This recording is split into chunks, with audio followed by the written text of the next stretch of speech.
Welcome to the DGTL Growth Podcast, where marketing leaders turn playbooks into pipeline. I'm Suse Barnes. Today, I'm joined by Gina Michnowicz, CEO and Chief Creative Officer at the Craftsman agency. Gina, welcome to the show. Thanks, Suse. It's great to be here.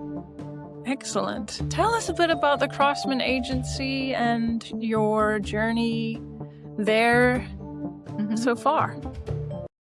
So I had another agency, and the Craftsman was kind of born because I wanted to focus more on the craft of marketing and advertising. And I wanted to lean into the power of storytelling. And the previous agency just wasn't doing that. You know, there was a lot of great work being done, but it wasn't quite the creative bent that I wanted to do. And I really wanted to push the envelope with brands. So we really have focused on, and we're a brand consultancy, as well as we have a sweet spot within core integrated campaigns, as well as we do experiential and events and activations. And those can be digital activations as well. Great. What are some of your favorite activations, either digital or traditional? I will say that, and it's been around a long time. And even when we use it, we end with it every single time, is for Murder on the Orient Express with the promotional partner Godiva. Fox asked us to come up with ideas, and our winning idea was a 10-foot chocolate train out of 3,000 chocolate bars. Godiva chocolate bars. So it smelled fantastic. It was beautiful. We worked with an artist in the UK, and it was at Royal Albert Hall for the premiere. And then it moved to St. Pancras Station, and the CEO and Godiva were so happy with the social results and the foot traffic it was getting and the press coverage that they decided to move it onto the Queen Mary for the next 5 weeks. And so it really did have an extended journey. That was probably one of my favorite, although moving it like at 2 a.m. and being up for almost 24 hours when we were putting it from Royal Albert Hall to St. Pancras Station, that was a little harrowing at times, but still one of my favorite campaigns for sure. Wow. I love London. So just even hearing the words that you're, I'm there already, and Yes. I'm thinking it through. And I imagine that the smell of the chocolate must have been, do you dream about it now still? Yes. Yeah. I mean, it really was sort of just magical. Like when you pulled the acrylic cover off of it, you would just get this waft of like just chocolate smell. It just smelled fantastic. But yes, it was stunning too. How is digital marketing looking for you 2026? I assume it's a bit different than previous years even. Yeah, I would say it's, there's a lot of ad blockers. There are a lot of people don't want to be tracked. And Yeah. it's always interesting because I don't really love to be tracked all the time, or I will let you track me if I'm a brand, if I'm like on a brand site that I really like and care about. But you really do have to do what I like to say a lot of times is you really have to do what you should have always been doing, is creating good content that is relevant to your audience, that's telling a good story. Brand stories can show up in all different ways, but what is happening now in the digital world is if your content's crap, which much of it is, it's not going to get the eyeballs that you want, because now the algorithms don't support you. It doesn't matter if you push a lot of paid. If the audience doesn't like it, it doesn't get even served up, even if you have a large paid budget. What is your take on brand?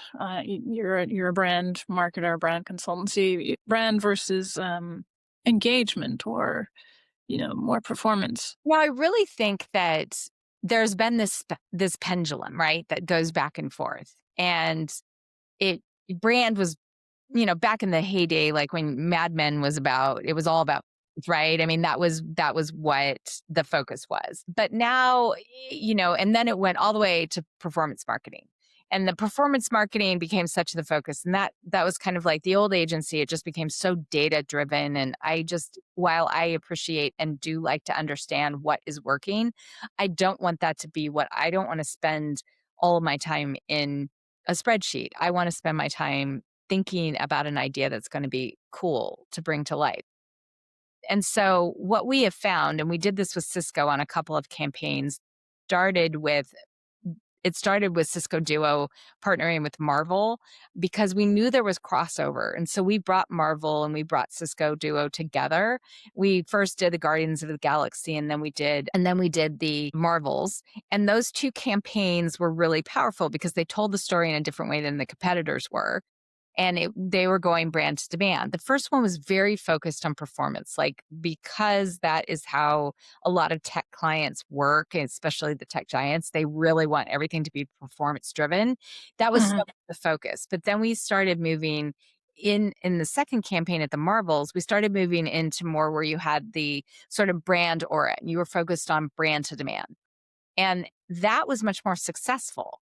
And what you also had in the next round of campaigns that we launched that were not tied to the Marvel universe anymore, but only were brand campaigns that we were doing, that brand aura from the brand to demand campaigns it was like a gift that kept on giving. It secured the relevant audience, but then it also kept it and those people stayed. And we were able to really build and expand on hugely successful. I don't think you can run performance. We know that performance marketing works better and paid marketing works better if you have a strong brand and you have strong brand awareness and you have a strong story. Yeah, I mean, I read an article just today about the problem that people were facing with brand is that they couldn't measure it, right? It's hard to count. And the reason why social media is so focused on engagement and people are all excited about, metrics that they can see, right? It's sort of like, well, yes, but is that actually doing anything? Aren't the metrics only for vanity? Aren't they just to understand if people are actually doing something and are they doing the right thing? Many people don't actually engage, yet they might remember the story, right? More. And I think there's definitely something to be said for that. Definitely. I mean, you've touched on a couple of things. I mean, I think that the metrics at the brand level can be very much vanity, Hmm. but like an impression, so you have a lot of impressions. The thing about it is if you don't and you're not serving up and people are not seeing it at all, that you don't get to the other types of metrics, right? You don't get to engagement, you don't get to the click through, you don't get to that form fill or the direct response if you're more consumer. And so I think it's really like, yes, those vanity metrics are not as important, but they are they are important. They give you an idea, um, Hmm. if you are kind of going in the right direction. Yeah, yeah. I mean, even just if you got the impressions only, that would be Not valuable. no, not in your By your opinion. itself, not by itself, Hmm. but Yeah. but then and not all data metrics are important, right? Right. Hmm.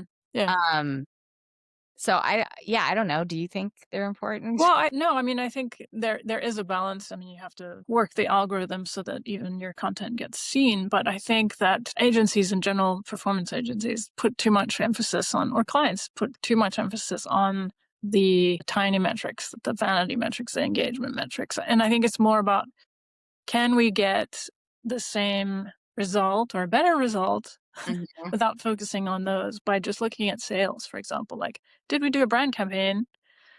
Well, Yes. raise brand awareness, and what happened with sales? It's a longer process. It's not immediate like offline, right? Traditional media. And Yeah. some products take longer to sell, right? If you're Yeah. talking about shampoo, then that is probably gonna be a quicker return.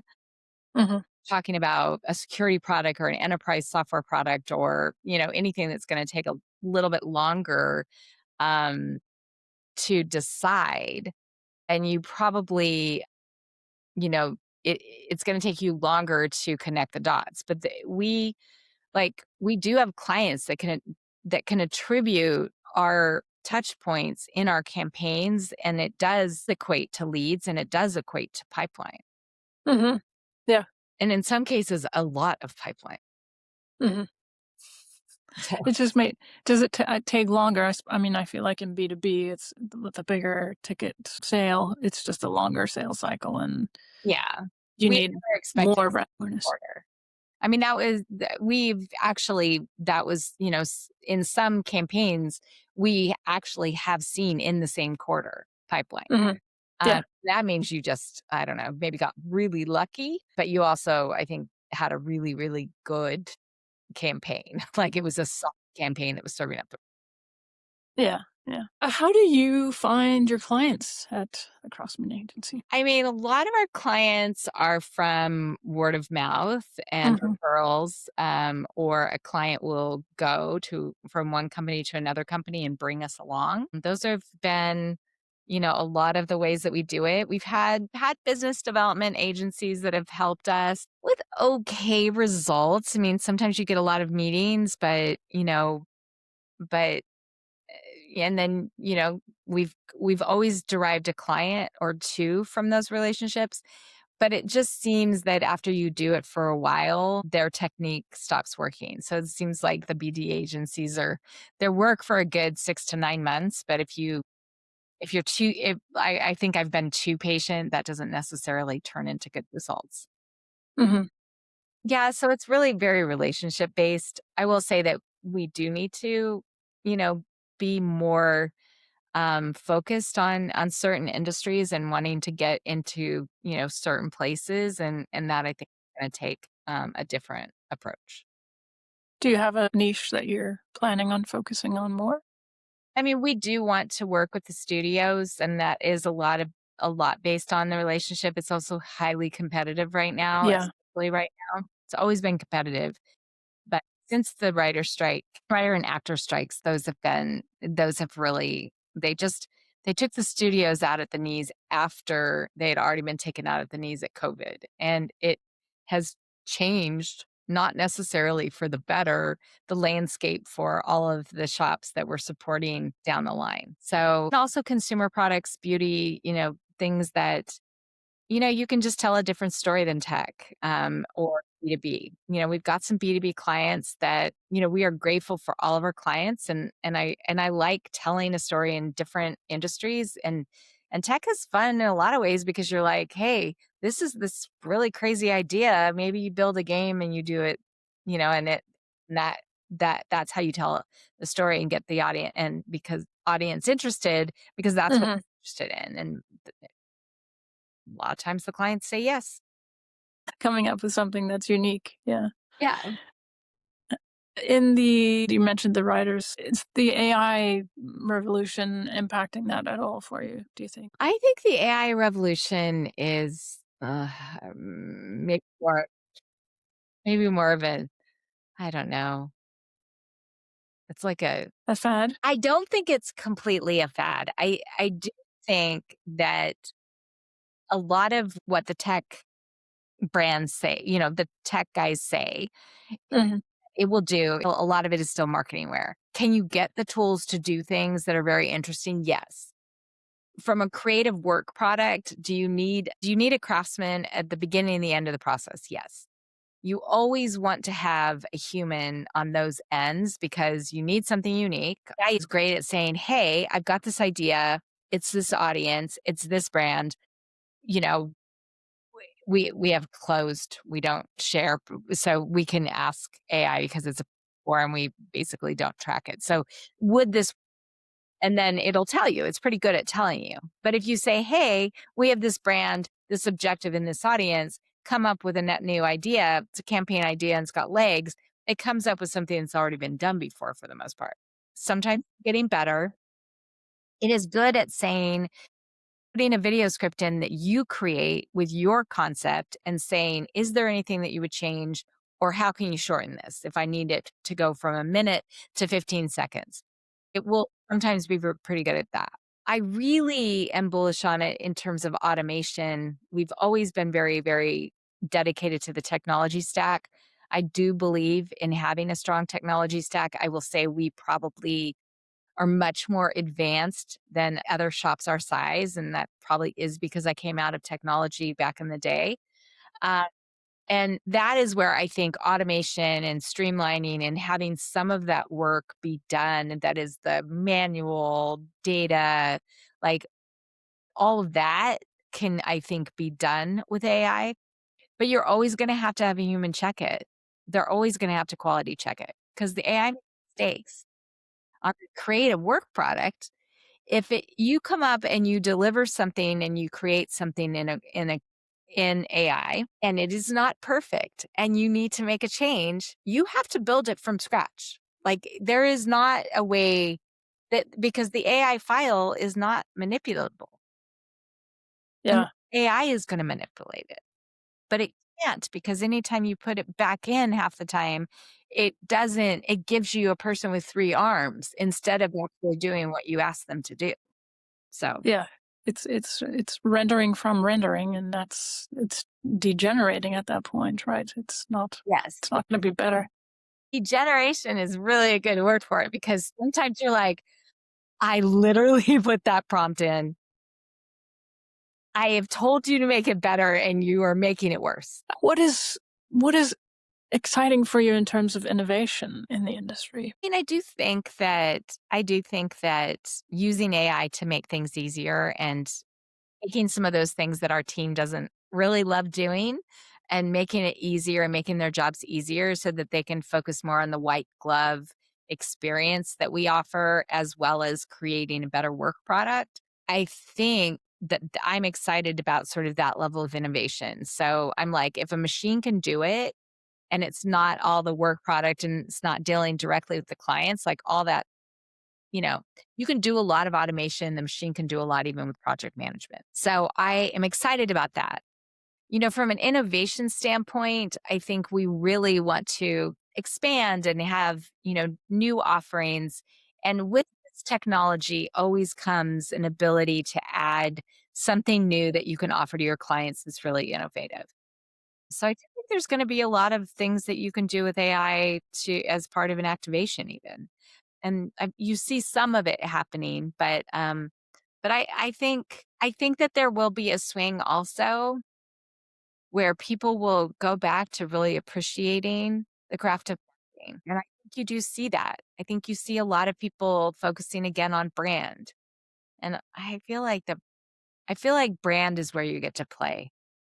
Yeah. Do you find that clients want more use of AI from an efficiency standpoint, and do they understand the pros and cons? I think that clients are much like me and maybe you, where they're feeling pretty mixed feelings. Like, Mhm. talk to people even that are like developers, and they're like, yeah, I use AI to help me code, and I probably shaved off days in terms of that one thing, but I'm not going to tell my company that it took me only 1.5 hours instead of 4 days like it used to, because I don't want them to know. So personally think, great, if that takes you 1.5 hours, what used to take you 4 days, think of the things that you can do with that Yeah. additional time.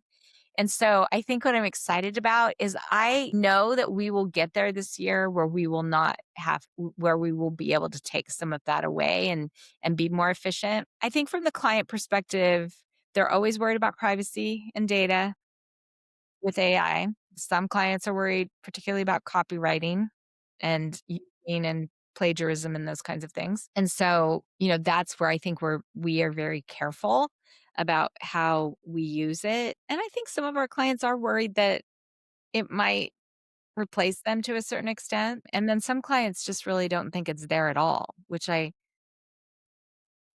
think is not true. I think it's not as far as some people say it is, but I think Mhm. in some cases it does do things well. Do you have a biggest win story, or a recent win and maybe a challenge behind it that you can share? Well, I just got off of a call that was a pitch call, and like it went fantastically well. Um, Excellent. and it's, I think like the client was just so excited about the ideas and was like in that brainstorming mode. And I feel like those times are when I love my job so much, because it's really like you are coming together with this prospective client and, really they are sort of embracing the vision and then starting to make it theirs as well. And I feel like that's a big win. This would get us into beauty even more so than we are right now. So that is exciting. But I think a lot of companies are having a lot of tumultuous times, and I think that's potentially the challenge behind it. Yeah, just getting people to sign. I mean, we've actually signed and done some quick term projects this year with some new clients. Hmm. Yeah. Um, it's I it's hard to say if it's just going to be a one-time project that we came in and helped them, or if there might be more opportunity there. It's hard to say. What would you say clients are most interested in about your offering, Our idea. your ideas? Yeah, I mean, I think that there's a couple of things. Is when we bring you an idea, we have thought about it. We have taken your objectives, we have looked at your brand, we've looked at what you've done if you're new to us, and we really are coming up with ideas with a thoughtful approach with your audience and your objective in mind. That is something that is, sometimes a twist on what you've done before or something that maybe is net new. And we get told over and over again that it's our ideas that help us win. And then we keep clients because we're nice and good service and good work. And that, I think that's how we keep clients. So it's like a two-prong approach that you're very aware of. Those two good ideas and excellent customer service is needed to be Yes. Yes. successful. Yeah. I mean, our pitch deck has the most boring slide in the unit in front, in the first slide. It's the first slide. And it Uh-huh. really is it's your audience, it's your objective. It's like it goes all over the stuff that somebody has told us. But it makes them feel heard. It also shows that we're on the same page. It is actually such a boring slide in so many ways. It is so powerful in just such a very low key way. If that makes any sense. I love that you're saying that they feel like they're being heard, right? Because often agencies will try to be all bells and whistles, and it's not really what the client asked for necessarily. Yes. Yeah. Yeah. Well, I mean, it's also it's a part of being, I think, humble and having a little bit of humility and approaching it from the perspective of the client. It's helpful that I was on the brand side, helpful understanding what their jobs are like. So, like, somebody gets on the phone and they're like, "Oh my god, I've been back to back, and the executives are asking me for blah blah and blah," and I will be like, "Oh, there's a reason that I do this job now." Ah, Because yeah. I don't have to deal with that. I can help my client with those asks and happy to do it to make their lives easier. But I don't have to deal with that personally on a day-to-day basis, nor does my team. And a lot of my does not know what a blessing that is. Does your client in that situation realize that you understand in the background, and they really appreciate that? They're surprised by it, maybe? Well, I think that those clients that are telling you and giving you all of their perspective, you've been with them a long time. You have a very trusted advisory relationship, and in many Mm, cases, friendship.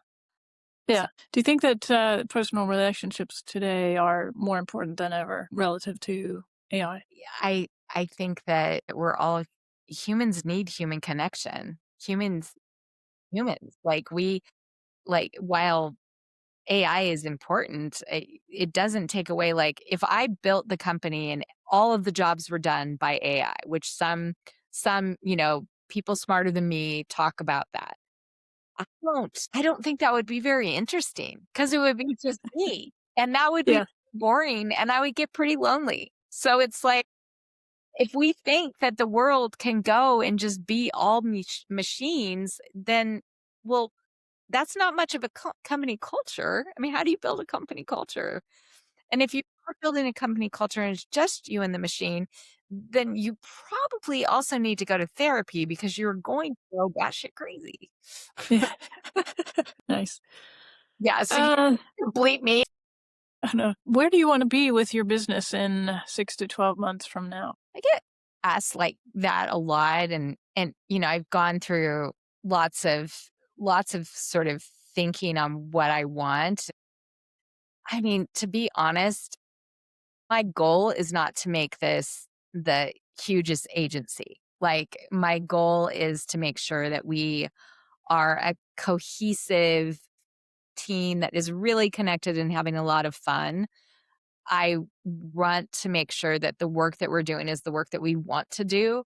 Now, there's always going to be work that you don't want to do that pays the bills, and we're still grateful for it. But as long as it's sprinkled with a little magic, then we're happy with that, right?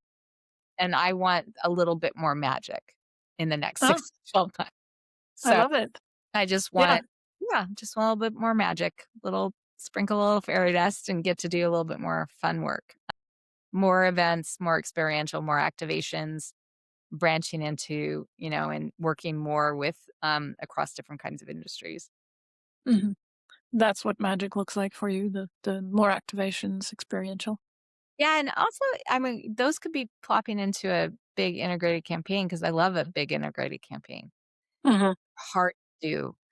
Multi-channel with, cohesive storyline and pull through. That is really hard to do. If you could solve one major challenge today with a magic wand, what would it be? Can it be very just personal? Like, I just really, I Yeah. work with the studios and I just want to do more work with the studios. So I would solve that.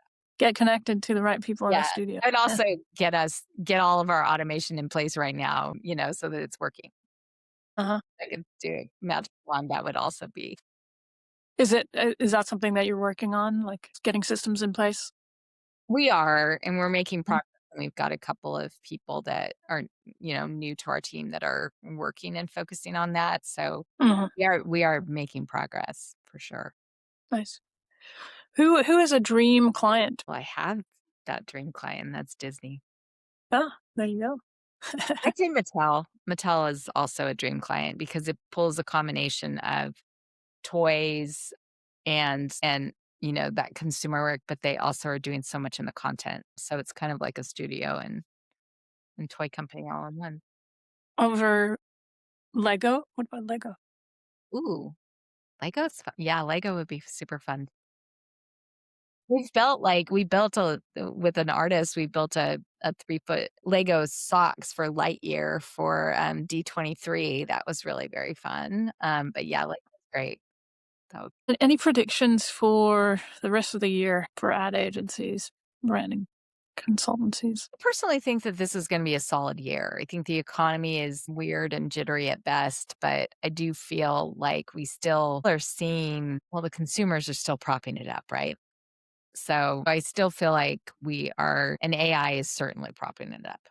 And I think we will still continue to see that. And we have clients that are focused on security and data centers, and all those people are doing just fine, especially the data center guys. But other predictions, I think more and more people will start to have really a more realistic opinion of what AI is. I teach classes at University of San Francisco. Do you have any tips for young graduates, college grads? I would say embrace AI because AI will be in everybody's job. I don't think it's going to take everyone's job, but I do think embrace AI. And if are they focused on marketing? Yeah, they're in advertising, Yeah. digital marketing. One of the things that I find with some of the people that are coming out of college is that when you give them a target audience, they build the campaign or the idea around themselves. And that is always the audience. So really getting to the ability of where you can get in the mind of that audience, even if it's not you. I can be an old tech guy and I can get in that place and I can tell you, but I am so not an old tech guy. So it's like, but I can do it. I can figure out. I can figure out, like just whatever that audience is. And I think that is understanding how you do research, how you really get into the mindset of the audience, and then how do you pull that analogy that is the unique idea for that audience. I love that you say that because it's definitely my experience as well. I think that for me, it's where they are, right? So they see the world through their age range, and that's all there is somehow, which I try to I try to say, well, who like there are older people that are also buying things, Yes. Yes. so it's not, but Well, it's challenging. yeah, no, it is challenging. I don't know if I was like that when I was younger. I mean, I Yeah. maybe I was, but it seems to be something that I'm seeing pretty consistently. Uh, Hmm. I will say, like when I talk about this when I do keynotes and stuff, and I'm talking about age relate, kind of marketing based on age. I always say that you will be woefully disappointed if you actually market to me based on my age. It will Yeah. not resonate. Right. It is not who I am. How old are you? I'm not Do you gonna say. Are you kidding? No, no, no, no. How old are you that will work in the marketing? Like, what age should they market to for I you? see, but no, no. See, I'd actually figure out my age. Age is Uh, a state of mind.